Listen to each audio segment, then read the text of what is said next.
Malawi Today. Ndi zachisoni kwambiri kapena nzokhumudwitsa kuti mbuyo mosemo timapanga ndale koma ndale zaka zino zikukhala ngati ndi ndale zophana zofuna makobiri, pleasing friends, pleasing those people who are there and they are busy scheming the government. And it is sad that we are experiencing this. People have developed an art of scheming the government. They take their relatives, they take their friends, they take whoever,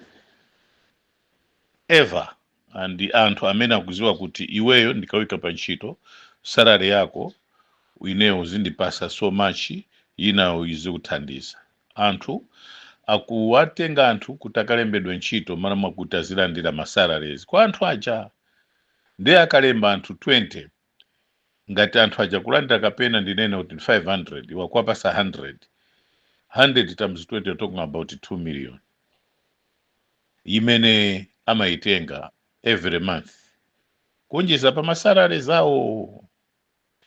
Iyi ndi plot imene tayitulukira, scheme imene tayitulukira, and it's very sad that this is happening in our country. Ine sinaone pamene tinaluza 2020, nobody went to the president to say mwaluza chifukwa cha ine ndamenda kuluzisana president. Aliyesa nali chete. And sinamve kuti munthu anapita kwa president tamene a professor Peter Mutakuta president msadandaule ine ndakuluzisani ndine and nizakuwinirisaniso ndine, palibe amene anapita. Koma zikudabwisa kuti titawina this time anthu awupita kwa president kuti ndakuwinisani ndine or kuti tiwine napanga chakuti. Rire ndizoona pazabwino mufuna mkaonekere, pazina zake zimene muziwa kuti apapa ndikanyura simufuna kuonekera chifukwa tikuziwa why we lost in 2020. But nobody had gone in or publicly to say, President, forgive me, I'm the one that made you lose. Nobody. And nobody is ever going to say that. Koma po wina ndi munthu amene sanali part of it akubwera kuti you have won just because of me. Very unfortunate. That is criminality at its best. Ndeno pakuti Malawi muno behavior yathu ndi ama criminal choncho. Ayi ngakhale timanena kuti it's a God fearing country, forget about it.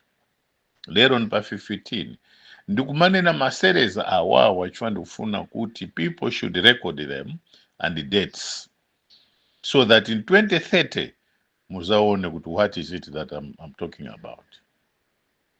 Ine ndinali munthu osadana ndi chipani china chilichonse mu parliament koma I belonged to DPP. Ndikukumbuka anthu amamnena Peter nali pa maforum nangoyankhira siku lina kuti no ine ndikuona kuti azawinanso. Ndinatukanidwa kunali munthu wina amati mayi mkulu kuzomba kana kunditukwana ndikamena kunditukwana iwe ndiwe wakuthakale pandale, you are nothing, nobody listens to you. Mayi ndala kwa chiyani ndangonena kuti ina ifiru Peter zawinanso ino naparamula mpaka Chipungu anabwera kunena kuti abujene MP honorable mayi amene Mungu musiya osayankha chapa nafika pena kuti ndimuyankhe. Chimene ndaparamula ine ndi chani ine chakuti ndina kuti no, I feel the professor will win again in 2025. Kulako kwa ine kunali kumene kwa koma ndinatukwanidwa and nobody is mentioning about that now. Nde ineyo ndikunena pano kuti mulembe zinthuzi, lembani. Tikapusa tikapusa chifukwa chakuti kuzondana kwambiri. Pali ndalama anthu amapana, pali mapwevupwevu anthu amayiwala kuti nzanga nayenso anali nawo. Hehe, ena fe tungozidwalira tili chete, kungodwala munthu wina ndi kuti kale kale dziko lonse laziwa hewa kuti ucha kudwala eti tikamuone vindalama mpwirikiti. Anthu Kazombo anamnena kwambiri walephera, anthu mamseka pamaliro ake 40 million kuperekedwa. So ufuse 40 million akumpasa Kazombo amene nthawi imeneyo atalephera limoyo, amalephera ndi kandalama kauti athire mafuta. Ndeno pamaliro 40 million amalawa amatero pamaliro ako ndiye kuti akhoza kupanga china chilichonse, koma pa umoyo wako alibe nawo ntchito. Ndeno pamakhala anthu ena amakhala condom, when they are used amakachita flash. Hayi, koma condom yakutetezani kumatenda, ndikoyenera ikhale flashed, koma yakutetezani kumatenda. Ulemu zikhala pa kondomu chomnakatenga syphilis, kapena chizonono, kapena gonorrhea. Is it gonorrhea, whatever that people call it? Bwezi panopo mkulira ayo kapena mabomu, kale kunali mabomu. Matupa ndikuphulika bwezi yakulira pano. Ndeno iyayi pakuti anthu ena ndi makondomu sikhale choncho. Koma muziwe kuti kondomu imene mmayuza siku lina ndizaphulika. Ikaphulika kondomu pompo mzatenga matenda amene iniyo paka mzapita naye kuzenje. Ndikunena izi kawiri chifukwa there is a bad behavior. The other ku polisi kuli chimpwirikiti, there's no discipline in the police. Kulemba anyamata kutazibera anthu ntchito ujeni makobiri apolisi iwo ena ma-officer ma seniors itwa. I'm talking about seniors. Ndeno ife tikulephera kuti tinene zambiri chomuzakhala ngati taukira. Nesindu kuukira ya. Amkito, look at the police. You're a minister of Homeland Affairs. Chonde. Work out something. Something is wrong. Akamanga muntu lero amango pasidwa makobiri mawatuluka. Nthawi zina kumutulusa muntu 10 o'clock ya usiku. Anthu malimauta akhale misero akwayika pa ujeni pacha. Ine tamangidwa. I was sent ku seru imena magona otonchiro kuna tenji. Kuna mitete. Kuna mitete huku mchinji huku, msewa mchinji huku. That is seru that they kept otonchiro. Ata mchita kidnapu ku Zambia. That is the seru they gave it to me. That is the seru anampasaso ujanali director of Anti-Corruption Bureau. The seru ijakuti, they want you to die there. That is the seru they gave me for no apparent reason. Ina seru ata ndichosa kumene kujenda gona kwa 2 days. Anaka ngoneka so 2 days. Seru imena naika Professor Arthur Peter Mutharika Kurumbasi. Ndi seru imena nandika so hii. Ndinaka gona and some winner wa police nthawi imeneyo Home Affairs anabwera usiku. Nawo amenda khandikwa nena kawiri. Watu mwagoneka kuti. Ndauta bwana abara wachoka pompano ndesitu uzota abara wapita. Anawo ali pompano. Aukarangata kuyenda yenda. Ndiye kuti niyo mpezeke kuno ife tufunta aronjeza kuti uyuwa timsunga. Ndecho msapange chipongwe. Ndimamva mawa amene ndili msero. Sinagone. Ndeno zimene ndikunena pano zakuti I developed sickness msero mochi. I wanted to go for further checks, checkups. Koma ndingolizidwalira mu mtima ndili chete. I spent 2 nights serimena na mika Professor Arthur Peter Mutharika Kurumbasi. Mpaka pano telefoni ndikubwereza kawiri katatu. chotengera telefoni kunyumba kuna napwanya zinthu mipando ndiyopwanyika bwerani muzaone zakuonesani mipando yopwanyika imene anandipwanyira mateburu kupwanya akuti chifukwa chakuti ine nanena kuti boma lapha Chilima pamene sina ziweso zakuti ndege yagwa chifukwa nali kumunda mu June muja anthu amatibera chimanga chakuchireka uko ndeti mafuka mmene kuja kuti anthu asatibere kuti tukolole bwino ndi mwana amene anachira kubwera kuti atatimuziwa kuti Chilima ndege ya Chilima yasowa sanapese kapena yangochitabe ndi uchena kuti ayi ndithu it is feared that is dead. And I didn't know anything koma namangidwa za Chilima paka pano munthu amene anamangidwa za Chilima Raymond politician ndine a speaker by then kuti marumauta abwere azandione so parliament was in motion kuti tiye tikamuone mzathu MP ai thank you Achaponda Honorable Chaponda and a leader of the opposition he came to see me. Thank you Ben Piri Toko Tembo.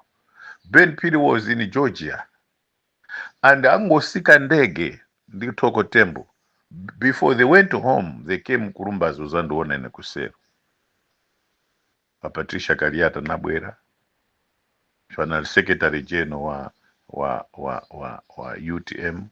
My son was a member by then. Asana Msanke was just acting director of youth. They all came there. Atupere Muluzi, thank you. Anabwera huku natenje huko. Atupere Muluzi anabwera kutipasa ojeni. Thank you President UTM Kabambi. He was the first person that came to see me. Kunamitted. And he also gave us, at that particular time, nobody wanted to see me. He gave us financial sort of initiatives. Ndukunena is because I want people to know the truth. Opposition and I was advising the opposition chondekhala nilimoza anthu ino kuti anthu awa akufuna tipe chifukwa nali ndi information they wanted to get rid of me, to get rid of paka natumizaso anthu to get rid of Boni Kalindo. Nthawi imene Boni Kalindo atamanga ati chakusalima uko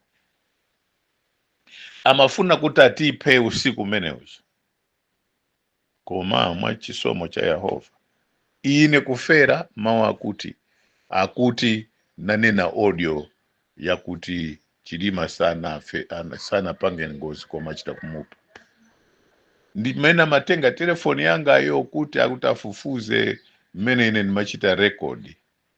By then panali wina wake a certain MP anali awiri wachikazi na wachimuna ndamene nakanena kuboma kuti tamangana amene wao ndamene upanga isi. May their lives be protected by the Lord God Almighty. Wosa amene ananipanga chipongwe.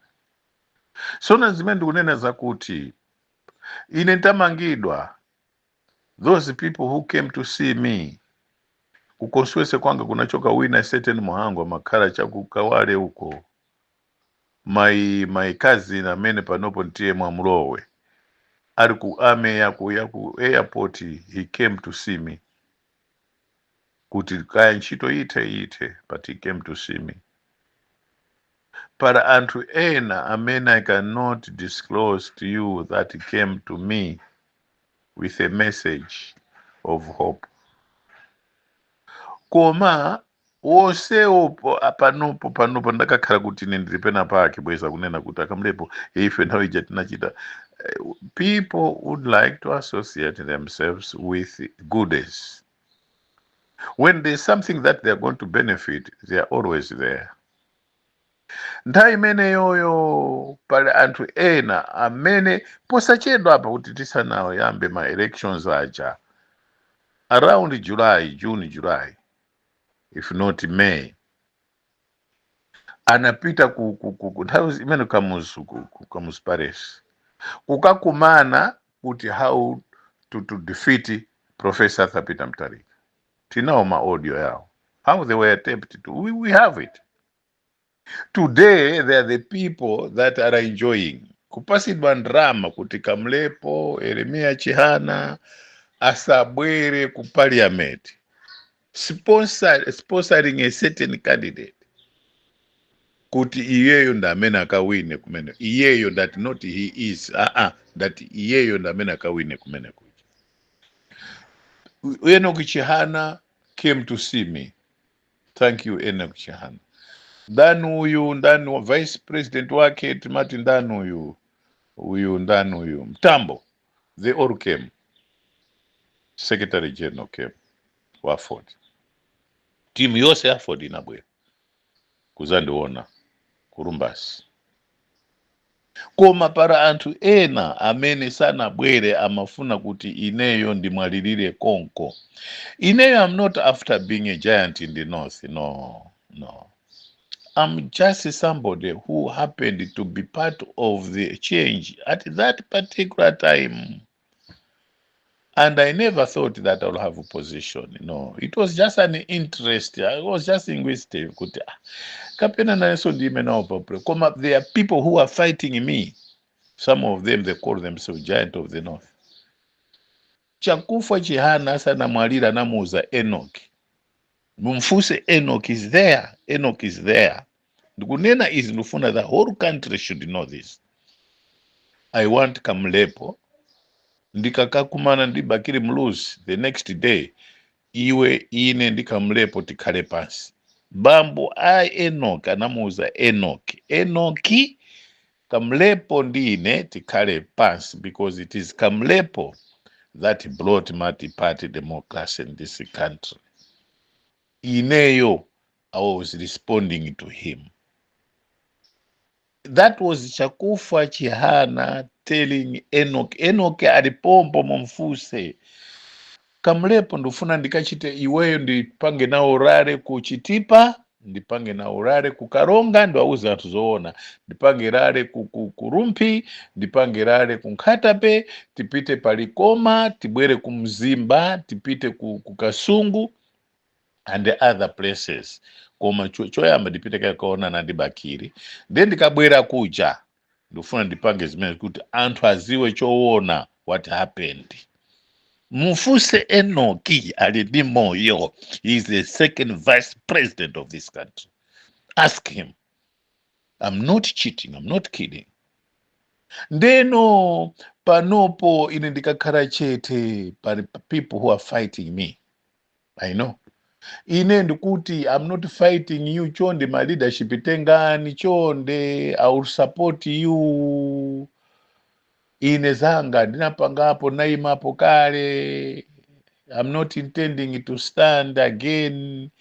I will support whoever is a giant. But don't fight me, because it will be very ugly. God will fight you, and some of you will not even realize what you think is your dream or your dreams. Ndeno, zimene unena pali zifukwa, zimene unena zimene zizi, because the people are fighting me. Ukasamba mankwara, ukasamba chani. You know, thazina ni mafusa. Why? I am not after this. Ineyo, I chose that Peter is the president of this country. And I said, of all the people that were here in Malawi, Dr. Banda wanted to kill me. But when he was out of power, Dr. Banda Ndine we reconciled. And he died giving me 50,000 every month. And by then 50,000 was a lot of money. Mufuse Dausu. Akuzani. Sikuti ndikunena pano zakuti ndikondolese nini. Chonde I am not here to make other people. Maybe we reconciled. Then atabwera Bakiri ndine tinalimbana anthu ena kuti aye uyu akamape mgaiza mate kwa Bakiri utakampase mamini basi akampase makobira zidia. That is not true. Bakiri is still living. I never did that in order for Bakiri Mluzi to give me money. Go and ask, even Humphrey Mvura is still living. I never did that for money. It was just a propaganda to tarnish my image. But when he was out of power, he was very close to me. We reconciled. We were always together. Kukoti timapitira limodzi mina ndiyo seji. Makampeni tinapangira limodzi. Bingo was always with me before he went to power. We were friends. Pa convention yaine, he came. And the running mate was my sister, Febe Nyirenda, Pastor Febe Nyirenda. Some of his clothing, they were with relative, Pastor Febe Nyirenda. And when he came to power, we did a little bit of communication mpaka ndinawo makarata amene amandilembera kama chan this and that, help us this rare chan. So no, ndili nazo zonse in black and white. And when he went to power, anthu ena nakasokoneza kuti tisakhale limodzi. And when Joyce Banda was uje ku opposition, we were together, and he told me anakandirandira ku Chintheche kunalilale kuti no, siya chipani chako lowa ukuku, will give you all whatever that you are looking for. And she never gave me anything. And I did campaign a lot. Only that in the process, the nango asiyira kuti easy unali maboza mbiri. And look at what happened to her. And when she was in America, the parliament, I was one of the most outstanding members of parliament, or members of parliament, that I fought for her. I stood for her. I did everything for her. But other people went to Kainenazama Boza, Chani, mpaka nachoka. Now, the only president that recognized my efforts was Peter Mutharika. Despite all what happened, despite that I stood up even against him, he is the only president in the history of this country that recognized me and made me a minister. Thank you for what you did to me. Then Chakwera was with me. Timakwera garimoto imozi kumzuza ufuna kundipa. Nakwera garimoto ya Chakwera kuti anthu ajerasi kumpotoko sanafune kuti ine ndikanene pa solidarity dale pa Eugene Park. They organized people to kill me, but most of them, they were killed themselves. And kulikonse kumene kumapita Chakwera ma solidarity dale, I was there. I was one of the speakers. Atakwera atafika pampando. Wanted to kill me. And I survived 6 assassination attempts trying to kill me. Now, we are in government. And from where,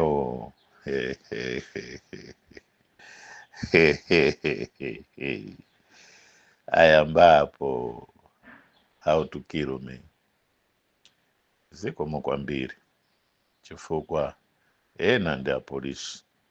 Wamkuru wa ku police trying to organize my demise. I'm sorry to say this. I am sorry to say this. I am sorry to say this.